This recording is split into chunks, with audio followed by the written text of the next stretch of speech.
नमस्कार, मैं दुष्यंत सिंह एक बार फिर से आप सभी लोगों का बहुत बहुत स्वागत करता हूं। उम्मीद करता हूं आप सभी अच्छे होंगे और आपकी तैयारी भी बहुत ही बढ़िया तरीके से चल रही होगी। एनसीईआरटी हिस्ट्री में हम क्लास 7 पढ़ रहे हैं। क्लास 7 का चैप्टर नंबर 6 आज हम डिस्कस करेंगे। आज का टॉपिक है नगर व्यापारी और शिल्पी जन। धीरे धीरे ही सही अपनी तैयारी का कारवां आगे बढ़ रहा है और आप सभी लोग जानते हैं कि मैंने आपके लिए स्पेक्ट्रम की मॉडर्न हिस्ट्री की सीरीज़ भी स्टार्ट कर दी है और स्टार्ट कर दी है तो उसको ख़त्म भी करेंगे, ये आप मान करके चलें। और ये कारवां ऐसे ही आगे नहीं बढ़ेगा। जितनी मेहनत मैं आप लोगों के लिए कर रहा हूँ, आप लोगों को भी थोड़ा सा एफर्ट इसमें डालना पड़ेगा। जब तक आप इसमें सक्रिय रूप से प्रतिभाग नहीं करेंगे तब तक चीज़ें बहुत अच्छी तरीके से नहीं हो पाएंगी। देखिए, जब भी कोई आदमी कोई अच्छा काम करने की कोशिश करता है तो उसका रिजल्ट ये नहीं 100% रिजल्ट आए, क्योंकि जब भी आप अच्छा काम करते हैं तो ये हमेशा नहीं होता है कि 100% पॉजिटिव रिजल्ट्स ही आपको मिले। लेकिन अगर आप 10 लोगों को कोई चीज़ बता रहे हैं और उसमें से 4 लोग भी आपके काम से लाभान्वित हो रहे हैं, उनकी प्रिपरेशन में वैल्यू क्रिएट हो रही है, तो फिर काम करना बनता है। तो ये मेरा एक फंडा है। मैं ये नहीं चाहता कि 1000, 2000, 10,000, 20,000, 1 लाख व्यूज़ मेरी वीडियोस पर आएँ। 100 व्यूज़ आते हैं, 100 व्यूज़ में से पता लग जाता है कि ये 10-20 लिसनर्स, 10-20 जो लर्नर्स हैं वो ऐसे हैं जो बिल्कुल एक्टिव रूप से जुड़े हुए हैं और चीज़ों को यहाँ से लगातार समझ रहे हैं और अपनी प्रिपरेशन को लगातार यहाँ से बनाए हुए हैं। तो उन 10 लोगों को देखकर ही एक कह सकते हैं ना कि इंस्पिरेशन आ जाती है काम करने की। तो वो आपको थोड़ी सी बनाए रखनी है। मैं ये नहीं कह रहा कि 1000-2000 लोग यहाँ पर जो है कनेक्टिविटी बनाए रखें रेगुलर बेस पे, कोई नहीं है। लेकिन 10-20 लोग भी जो जुड़े हुए हैं वो अपने जो भी उनकी जो क्वेरीज होती हैं या उनकी जो भी रिस्पॉन्स होते हैं, फीडबैक होते हैं, या आपको लगता है कि इसमें और अच्छी तरीके से चीज़ों को बेहतर बनाया जा सकता है, तो ऐसे अपने सुझाव वगैरह जो है आप कमेंट सेक्शन में दे दिया कीजिए, जिससे कि मुझे पता लगे कि हाँ, कोई इस कैमरे के पीछे बैठा है जो इसको सुन रहा है और उसकी प्रिपरेशन में थोड़ी बहुत वैल्यू क्रिएट हो रही है। तो इससे मुझे और चीज़ों को बेहतर बनाने की थोड़ी सी जो है इंस्पिरेशन यहाँ से मिलती रहेगी। और मैंने आपसे प्रॉमिस किया है कि पीसीएस 2024 के पहले पहले मैं आपको प्री मेंस का पूरा सिलेबस कराऊंगा, तो ये बिल्कुल आप मान करके चलें। जो लोग आप सभी लोगों में से यहाँ से जुड़ेंगे, जो भी मित्र हमारे इस चैनल को फॉलो करेंगे, तो उनको कहीं पर भी भटकने की ज़रूरत नहीं पड़ेगी, ये मैं आपको प्रॉमिस करता हूँ। तो आज हम बात करने वाले हैं नगर व्यापारी और शिल्पीजनों के बारे में। और हमेशा से हर चैप्टर में क्लास 7 के में मैं आपसे ये बोलता जा रहा हूँ कि 8वीं से 18वीं शताब्दी के टाइम पीरियड को दिमाग में लेकर के 7th क्लास को पढ़ें। ठीक है, मिडाइवल हिस्ट्री है। जैसे आप 6 क्लास में देखते हैं तो आपने 6 क्लास में क्या पढ़ा था? क्लास 6 वाली जो पूरी बुक थी उसमें एंशिएंट हिस्ट्री के बारे में जो है चीज़ें बताई गई थी।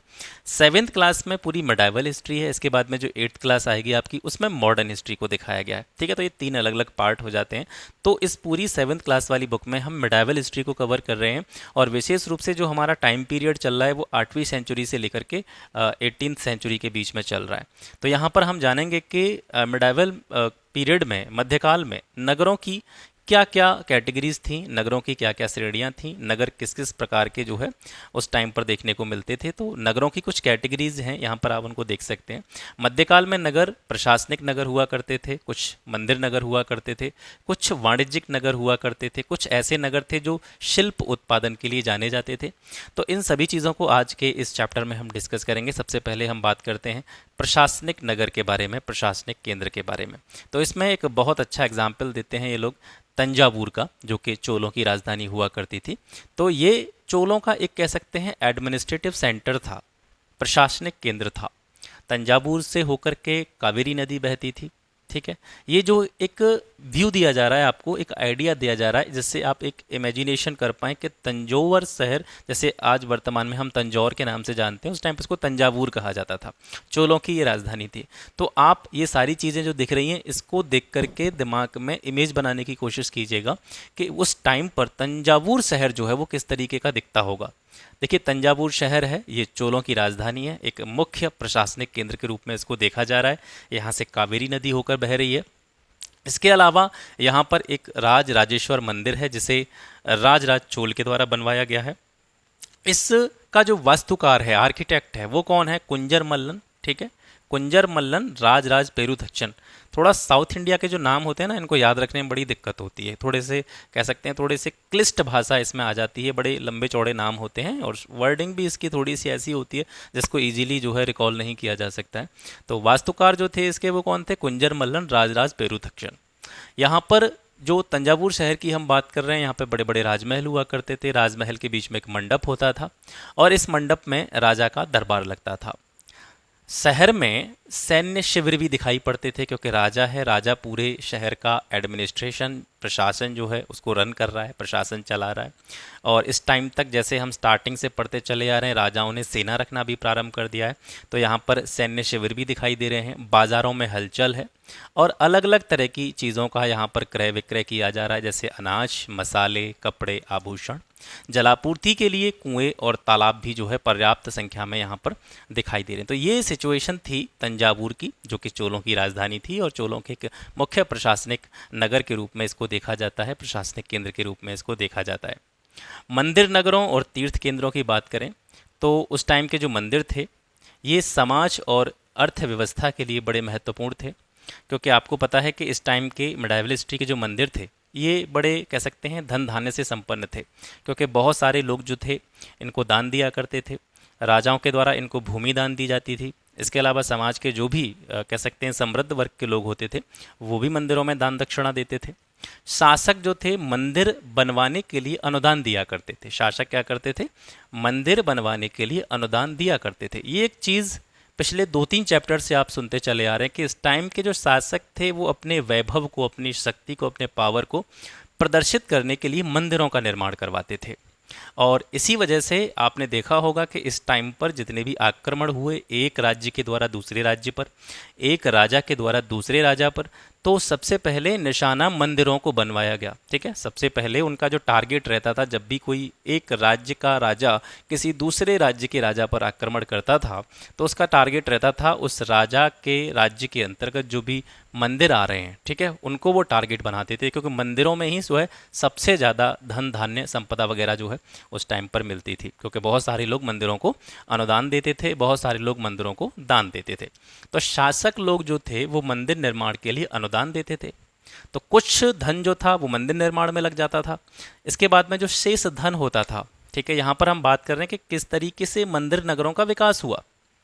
मंदिर निर्माण के लिए शासकों के द्वारा अनुदान दिया गया, उसमें से जो पैसा बचता था, शेष धन जो होता था, उसको जो मंदिर का प्रशासन होता था वो व्यापार में लगाता था, साहूकारी में लगाता था।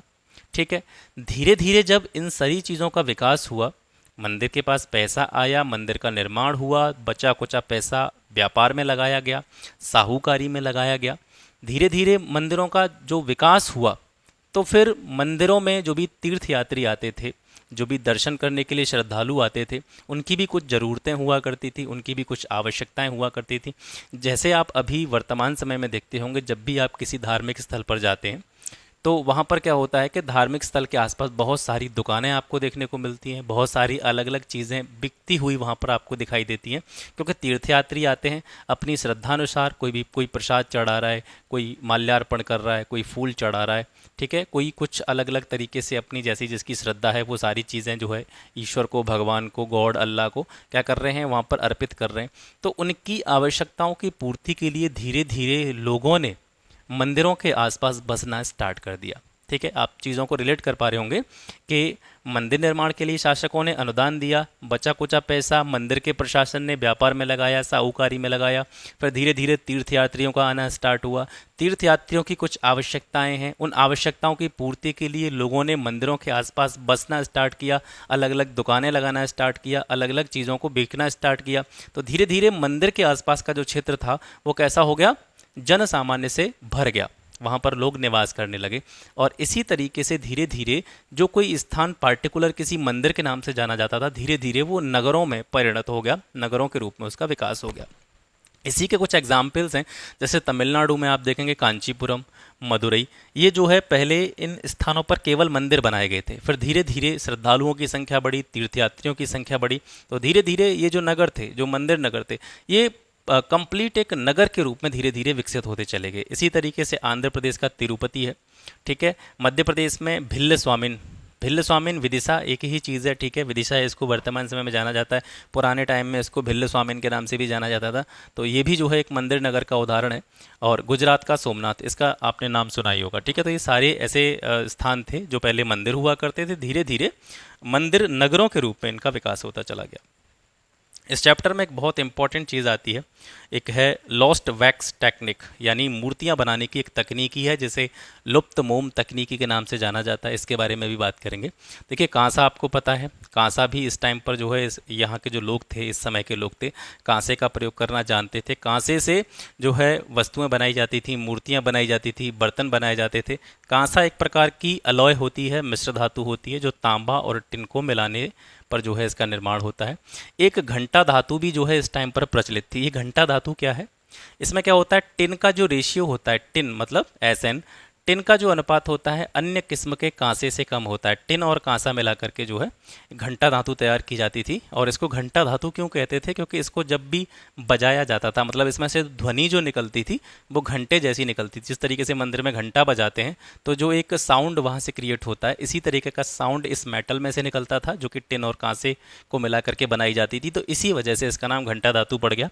और सबसे इम्पॉर्टेंट है लॉस्ट वैक्स टेक्निक, लुप्त मोम तकनीकी, यानी चोल काल में जो कांसे की मूर्तियां बनाई जाती थी, विशेष रूप से उन मूर्तियों को बनाने में इस टेक्निक का यूज किया जाता था।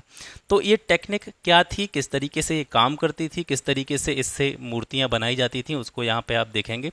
और एक फ्लो चार्ट की सहायता से मैंने आपको समझाने का यहाँ पे प्रयास किया है। सबसे पहले क्या किया जाता था कि जो भी मूर्ति बनानी है या जिस आकृति में भी कोई मूर्ति तैयार करनी है, उसका प्रतिरूप बनाया जाता था मोम का। मतलब पहले एक मोम की मूर्ति या मोम की प्रतिमा तैयार की जाती थी। फिर उस मोम की प्रतिमा के या मोम की मूर्ति के चारों ओर चिकनी मिट्टी से एक बड़ा मोटा लेयर का लेप लगाया जाता था। जैसे मोम की मूर्ति बना ली और मोम की मूर्ति बनाने के बाद में उसको चिकनी मिट्टी से लीप दिया, एक लेयर जो है उसके आसपास क्रिएट कर दी। फिर इस चिकनी मिट्टी से लिपी हुई लेयर को, जिसमें अंदर क्या है, मोम की प्रतिमा है, इसको सुखाने के लिए छोड़ दिया जाता था। जब मिट्टी सूख जाती थी, बिल्कुल अच्छी तरीके से मिट्टी सूख गई, और आपको पता है, आप ये दिमाग में लेकर के चल रहे हैं कि उस सूखी हुई मिट्टी के नीचे क्या है, मोम है, तो फिर सूखने के बाद में उस मूर्ति में एक छेद कर दिया जाता था। मिट्टी सूख गई, सूखी मिट्टी के अंदर एक मोम की प्रतिमा है और सूखी मिट्टी में एक छेद कर दिया गया है, और फिर उसको गर्म किया जा रहा है। उस पूरी आकृति को क्या किया जा रहा है, गर्म किया जा रहा है। तो जब गर्म किया जाएगा, उसको जब हीट दिया जाएगा, तो मिट्टी तो पिघलेगी नहीं, लेकिन मिट्टी के अंदर जो मोम है, जो मोम की मूर्ति है, वो पिघल जाएगी। तो मोम की जो मूर्ति होती थी वो पिघल जाती थी और पूरा का पूरा मोम जो है उस आकृति से बाहर निकल जाता था। तो चिकनी मिट्टी का जो एक नमूना बचता था वो बिल्कुल उस प्रतिमा की आकृति का बचता था जो कि बनाई गई थी, मोम की प्रतिमा बनाई गई थी। उसी प्रतिमा की बिल्कुल प्रतिरूप या उसी प्रतिमा की आकृति के समान मिट्टी का जो है एक जो आकृति होती थी वो बचती थी। जिस छेद के रास्ते से जो मोम निकाला गया था, फिर उसी छेद के रास्ते से उसमें धातु भर दी जाती थी, जिस धातु की हमको मूर्ति बनानी होती थी। ठीक है, तो उस छेद के माध्यम से उसमें पिघली हुई धातु भर देते थे, और फिर जब वो पूरी तरीके से उसमें सेट हो जाती थी, पूरी तरीके से उसमें जो वो सूख जाती थी, उसके बाद में उस ऊपर के मिट्टी के आवरण को हटा दिया जाता था। तो क्या बन जाती थी, एक, क्योंकि पहले से ही उसमें एक सांचा बना हुआ है, मोम की प्रतिमा जब बनाई गई थी तो उसके द्वारा पहले से ही उसमें एक आकृति बनी हुई है, एक प्रतिरूप बना हुआ है। तो धातु जब अंदर गई है तो धातु अपना सेट हो गया, उसमें धातु जम गया, उसके ऊपर से मिट्टी की लेयर हटा दी, तो उसके बाद में आपकी मूर्ति निकल आई। फिर उस मूर्ति की फिनिशिंग कर दी जाती थी और इसी तरीके से मूर्तियों का निर्माण किया जाता था। तो ये पूरी जो प्रक्रिया है, ये किसकी प्रक्रिया है, लुप्त मोम तकनीकी के द्वारा मूर्तियां बनाने की प्रक्रिया है। कुछ तीर्थ स्थलों का नगरों के रूप में विकास हुआ, कुछ तीर्थ स्थल हमने वहाँ पे देखे। इसके अलावा कुछ और ऐसे तीर्थ स्थल थे जो धीरे धीरे आगे चल करके समय के साथ साथ नगरों के रूप में विकसित हुए, जैसे उत्तर प्रदेश में मथुरा और थिरुवन्नामलाई जो कि तमिलनाडु में है। इसके अलावा राजस्थान में अजमेर, ये पहले तीर्थ स्थल हुआ करते थे। फिर धीरे धीरे जो प्रोसेस मैंने आपको थोड़ी देर पहले बताया था, उसी प्रोसेस के थ्रू ये तीर्थ स्थल भी धीरे धीरे नगरों के रूप में विकसित हो गए। धीरे धीरे छोटे छोटे नगरों का जो एक संजाल था, एक नेटवर्क था, वो बनने लगा था। जो बड़े बड़े गांव थे वो धीरे धीरे छोटे छोटे टाउन्स में तब्दील होने लगे थे, और छोटे छोटे टाउन जब बनने लगे तो लोगों की आवश्यकता की पूर्ति के लिए वहाँ पर मंडियाँ, जिनको मंडपिका कहा जाता था, हाट, छोटा एक बाज़ार इसको मान सकते हैं हाट को, जहाँ पर बहुत सारी दुकानें होती हैं, बाज़ार होते हैं, जहाँ पर लोगों की आवश्यकता का सामान जो है वो बेचा जाता है। तो हाट हो गई, मंडियाँ हो गई, ये इन छोटे छोटे नगरों में स्थापित होने लगी। शिल्पों का भी बड़ा कह सकते हैं कि अलग अलग तरह की शिल्पों का प्रचलन था और अलग अलग तरह की शिल्पों के लिए बाज़ार भी अलग अलग थे। सामंत और जमींदारों की बात करें तो इन्होंने महल बनाना स्टार्ट कर दिया था, और जो बाज़ार होते थे या जो भी छोटे छोटे टाउन होते थे उनकी किलेबंदी करवाना भी सामंत और ज़मींदारों ने स्टार्ट कर दिया था। ये जो सामंत थे, ज़मींदार थे, इन महल बनाने के लिए या किलेबंदी करवाने के लिए जो रेवेन्यू लेते थे वो कहाँ से लेते थे, इनके पास में पैसा कहाँ से आता था? क्योंकि ये लोग जो थे व्यापारियों पर, शिल्पकारों पर, या जो भी वस्तुएं खरीदी बेची जाती थी उन पर टैक्स वसूलते थे, और इसी पैसे से ये महल बनाना या जो भी बिल्डिंग बनाना या जो भी किलेबंदी करवाने का काम है वो किया करते। तो इस तरीके से धीरे धीरे छोटे छोटे नगरों का जो नेटवर्क है वो बनना स्टार्ट हुआ था। बड़े और छोटे व्यापारियों के कई प्रकार हुआ करते थे इस टाइम पर। ये जब एक स्थान से दूसरे स्थान पर यात्रा करते थे व्यापार के काम से, तो जनरली ये ग्रुप बना करके यात्राएं करते थे, काफिलों के रूप में यात्रा करते थे, क्योंकि उस टाइम पर क्या होता था, कहीं ना कहीं लूटपाट का इनको डर रहता था। तो ये ग्रुपों में जो है काफिले बना करके यात्रा करते थे। और व्यापारियों के हितों की रक्षा के लिए इस टाइम पर व्यापार संघों के निर्माण भी किए गए। व्यापार संघ, जिनको गिल्ड के नाम से भी जाना जाता था, तो अलग अलग व्यापार संघों के निर्माण हुए। और ऐसे ही कुछ व्यापार संघों में जो प्रमुख नाम हैं वो आते हैं मणिग्रामम, ये भी एक व्यापार संघ हुआ करता था। नाना देसी, ये भी एक व्यापार संघ हुआ करता था। तो मणिग्रामम और नाना देसी ये दोनों दक्षिण भारत के व्यापारियों के व्यापार संघ हुआ करते थे। इसके अलावा चेट्टियार, मारवाड़ी, ओसवाल जैसे जो समुदाय थे, Oswal community, Marwari community, Chettiar community, ये आगे चल कर के देश के प्रधान व्यापारिक समूह बने, जो आज भी हैं, जाने जाते हैं। आप सभी जानते हैं कि मारवाड़ी जो है विशेष रूप से बिजनेसमैन जो है मारवाड़ियों में बहुत सारे देखने को मिलते हैं। ओसवाल लोग जो होते हैं उसमें भी बहुत सारे बिजनेसमैन देखने को मिलते हैं। तो धीरे धीरे ये जो समुदाय थे, कम्युनिटी थी, Chettiar community, Marwari community, Oswal community, ये धीरे धीरे आगे चल करके देश के प्रधान व्यापारी समूह जो है वो बनते चले गए। गुजराती व्यापारियों में हिंदू बनिया और मुस्लिम बोहरा, ये दोनों समुदाय शामिल थे। आगे देखते हैं नगरों में शिल्प। देखिए बीदर का नाम आता है। बीदर के जो शिल्पकार थे वे तांबे और चांदी की जड़ाई के काम में बड़े फेमस थे।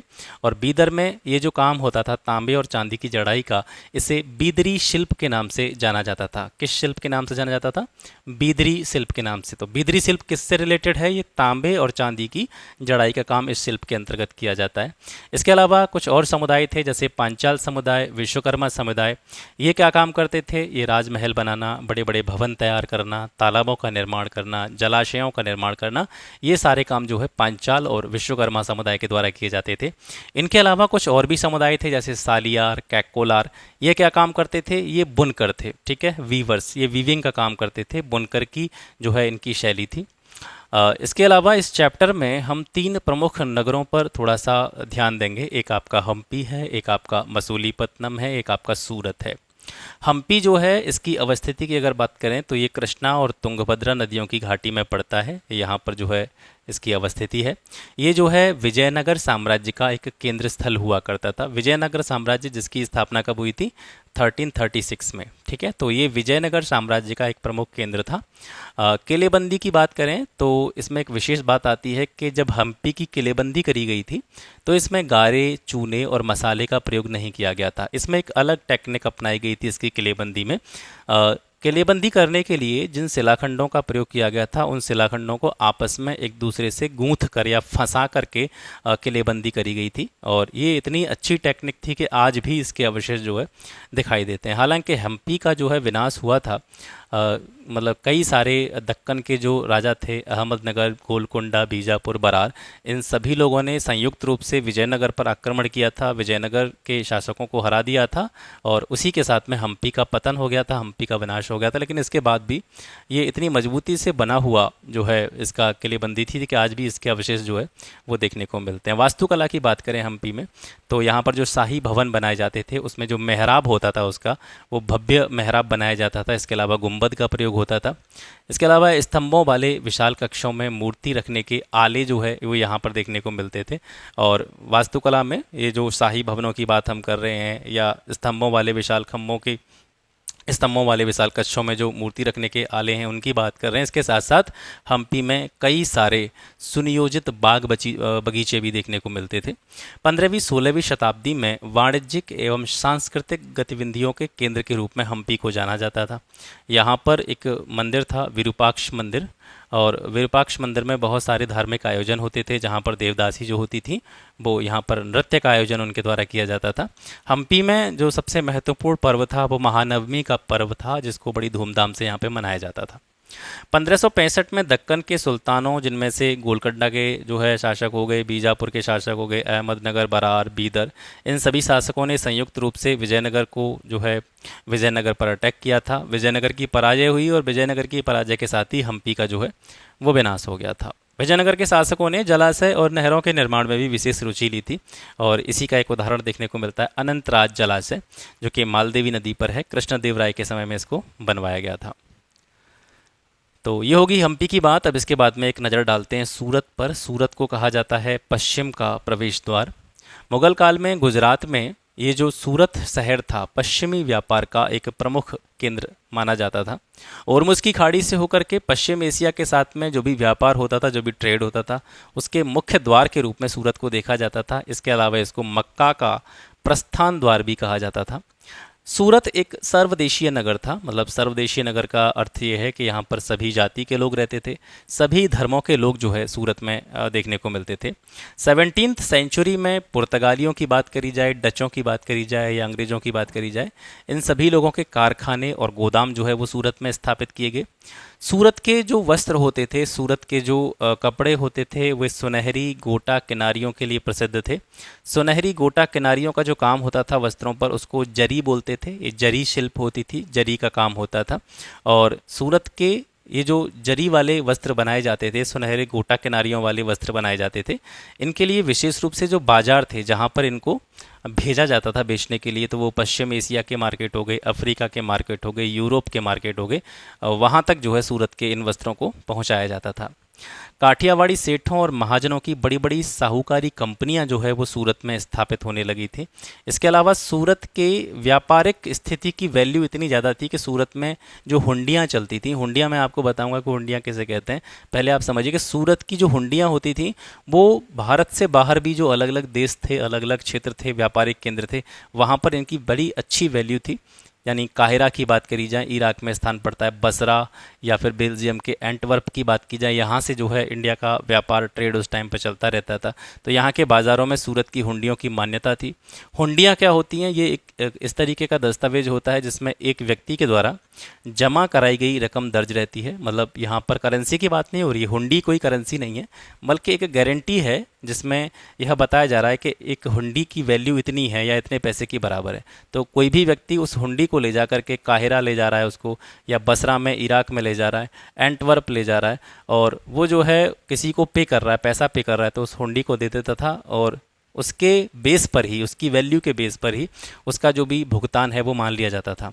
तो इसको कहीं भी प्रस्तुत जब किसी व्यक्ति के द्वारा किया जाता था तो जमा राशि जो है इससे प्राप्त की जा सकती थी।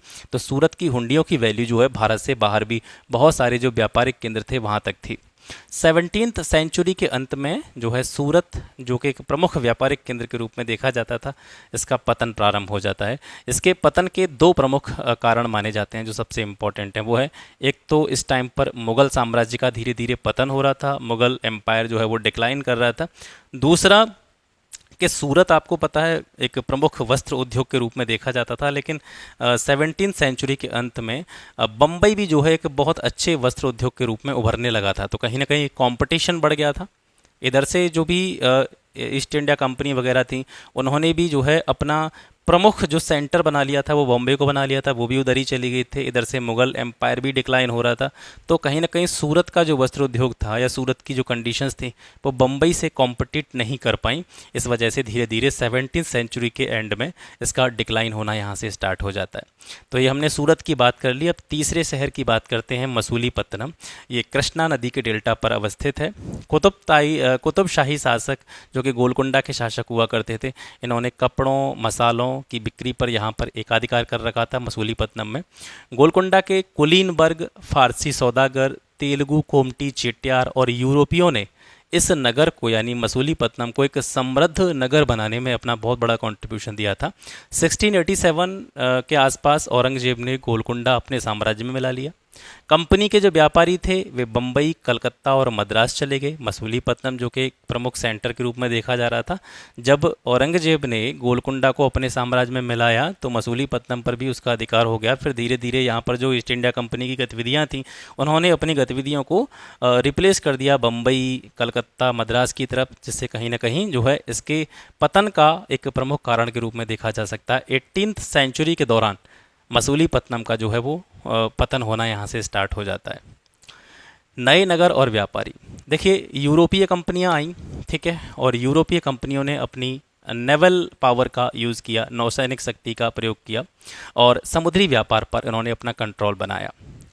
यूरोपीय कंपनियों में जो सबसे, ऐसे यूरोपीय तो बहुत सारे आए थे, पुर्तगाली भी आए थे, फ्रेंच भी आए थे, डच भी आए थे, ठीक है, डेनिस भी आए थे, अंग्रेज़ भी आए थे, लेकिन सभी यूरोपीय कंपनियों ने कहीं ना कहीं सभी यूरोपियों की बात करें जाए तो अंग्रेज़ों ने खुद को बाकी की जितनी भी अन्य यूरोपीय शक्तियाँ थी उनमें खुद को सबसे जो है सर्वश्रेष्ठ साबित किया और कहीं ना कहीं वो भारत के अंतर्गत एक सफल वाणिज्यिक एवं राजनीतिक शक्ति के रूप में स्थापित हुए। शिल्पकारों की स्वतंत्रता में कमी देखी गई क्योंकि पेशगी प्रणाली पर जो है वो काम स्टार्ट हो गया था। यानी पेशगी प्रणाली क्या है, एक किस तरह की प्रणाली थी कि जैसे जो भी शिल्प के जानकार लोग होते थे, जो अलग अलग शिल्पों के विषय में जानकारी रखते थे, अलग अलग चीज़ों का निर्माण करते थे, वो पहले ही किसी से पैसा ले लेते थे या उनको पेशगी दे दी जाती थी। एक तरह से हम बोल सकते हैं कि एडवांस किसी से ले लिया तो उसको फिर उसी के यहाँ काम करना है, उसको पैसे की आवश्यकता है। कि धीरे धीरे शिल्पकारों की स्थिति जो है वो ख़राब होती चली जा रही थी ईस्ट इंडिया कंपनी के बाद में। आपको पता भी होगा कि जो भारत का उद्योग धंधे थे, जो स्थानीय उद्योग धंधे थे, वो धीरे धीरे जो है अंग्रेजी, क्योंकि यूरोप में क्या हो रहा था, औद्योगिकीकरण हो रहा था, वहाँ पर जो है बड़ी बड़ी मशीनों का आविष्कार हो चुका था। तो फैक्ट्रियाँ जो है बहुत अच्छे मात्रा में, एक अच्छी क्वालिटी के साथ में और बल्क में जो है प्रोडक्शन कर रही थी। तो उससे कहीं ना कहीं जो भारतीय शिल्पकार थे उनकी जो कंपटीशन था वो कहीं ना कहीं इतना खतरनाक कंपटीशन चल रहा था उनमें कि वो यूरोप की जो बड़ी बड़ी औद्योगिक कंपनियां थीं या बड़े बड़े उद्योग थे उनके सामने वो कहीं ना कहीं टिक नहीं पाए। तो अपने जीवन यापन के लिए वो क्या करने लगे, पेशगी प्रणाली पर यहाँ पे काम होने लगा। उनको पैसे की आवश्यकता थी तो किसी ने उनको पैसा दिया, फिर वो उसी के लिए काम कर रहा है। तो जब तक उसका पैसा वहाँ पर नहीं चुक देगा, जब तक पे नहीं कर देगा, तब तक उसी के अंतर्गत उसको काम करना पड़ेगा। तो कहीं ना कहीं शिल्पकार जो है अपने कामों से यहाँ पर बंध गए और उनको लिबर्टी जो थी वो इतनी ज़्यादा नहीं रही, स्वतंत्रता में कमी आई और इसी तरीके से जो है शिल्पकारों का भी पतन होता चला गया। 18वीं शताब्दी में 3 नए जो नगर होते हैं वो उदय होते हैं, बॉम्बे, कैलकाटा और मद्रास। ठीक है, बम्बई, कलकत्ता और मद्रास 3 प्रमुख नगरों का जो है उदय होता है। तो इसी टाइम पर अन्यत्र की बात करते हैं कि जिस टाइम पर ये सारी चीज़ें हो रही थी भारतीय उपमहाद्वीप, उसी टाइम पर पुर्तगाली नाविक वास्को डिगामा अटलांटिक महासागर होते हुए अफ्रीका का जो दक्षिणी पोर्शन है, अफ्रीका का दक्षिणी भाग है जिसको केप ऑफ गुड होप कहा जाता है, तो अटलांटिक महासागर से केप ऑफ गुड होप होते हुए हिंद महासागर पार करके कालीकट जो है वो पहुंच जाता है 1498 में वास्को डिगामा। इसके अलावा एक इटली का व्यक्ति था क्रिस्टोफर कोलंबस, ये भारत पहुंचने का मार्ग ढूंढ रहा था, किस तरीके से भारत उपमहाद्वीप तक पहुंचा जाए, लेकिन भारत का मार्ग खोजते खोजते ये अटलांटिक महासागर को पार कर गया। लेकिन 1492 में ये भारत तो नहीं पहुंचा, ये वेस्ट इंडीज़ पहुंच गया। ठीक है, तो इस तरह की चीज़ें जो है भारत के बाहर हो रही थी जिस टाइम पर भारत में ये सारी चीज़ें चल रही थी। ये हो गया आज का सेशन। आशा करता हूँ आज का सेशन आपको पसंद आया होगा। क्लास अगर पसंद आता है तो क्लास के अंत में कमेंट सेक्शन में अपना रिव्यू, फीडबैक, रिस्पॉन्स देना ना भूलिएगा। आज के लिए बस इतना ही, मिलते हैं आपसे फिर एक नेक्स्ट वीडियो में एक नए टॉपिक के साथ। तब तक के लिए नमस्कार, जय हिंद।